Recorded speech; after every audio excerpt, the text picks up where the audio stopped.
blink that had a language all its own.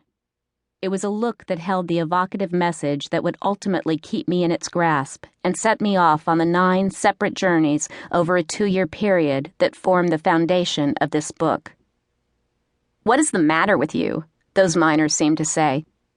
"How is it that you know nothing about us, our lives, this world?" Here was coal, a $27 billion industry, the fastest growing energy source on the planet. And here were the guys who dug it. Every time we flip on a light switch, we burn a lump of coal.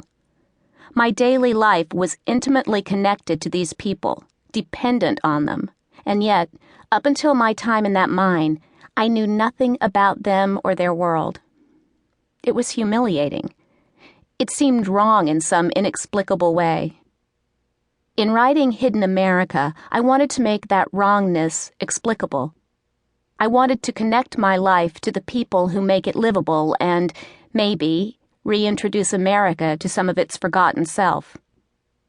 Who are the people who pick our vegetables, grow our beef, haul our stuff to the marketplace, make our trash disappear?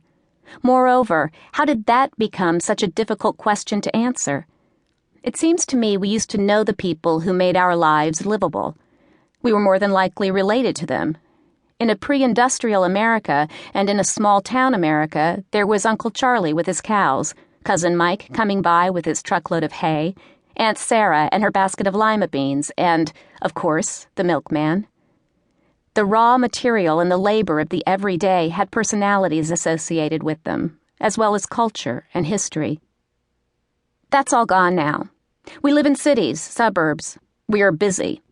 We expect electricity, a temperature-controlled environment, food, speed, and minimal inconvenience, i.e., not a stinky horse, in getting from here to there.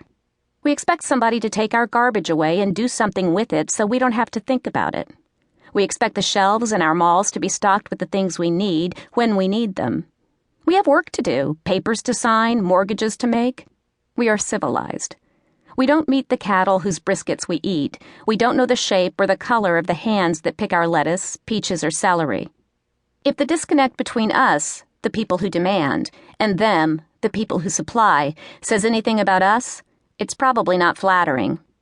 And yet, in Hidden America, I am not advocating for some so-called simpler time, all of us chopping our own wood to fuel the stove, wringing the necks of chickens in order to feed our kids, gathering wheat, rolling oats, spinning cotton or wool.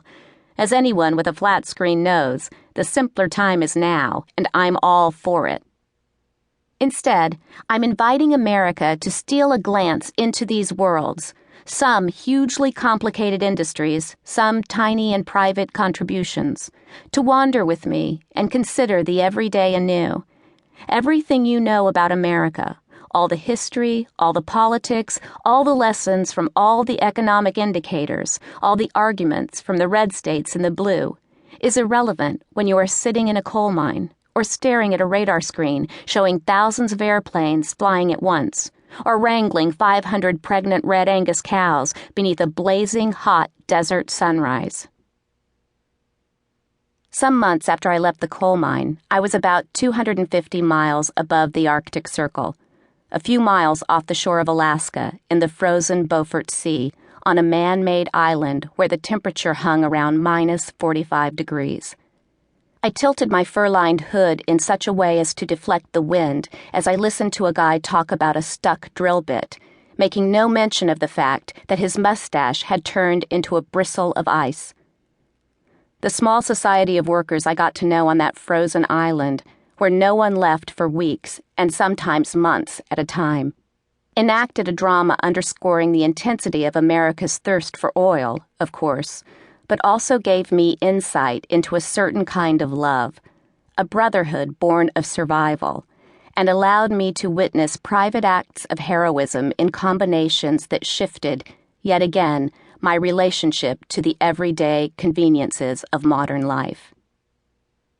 I went to Los Angeles County, California, where I tumbled atop a mighty machine rolling down steep cliffs of garbage nearly as high as the coal mine in Ohio was deep, and pondered the quietly brilliant work of American engineers who 50 years ago set out to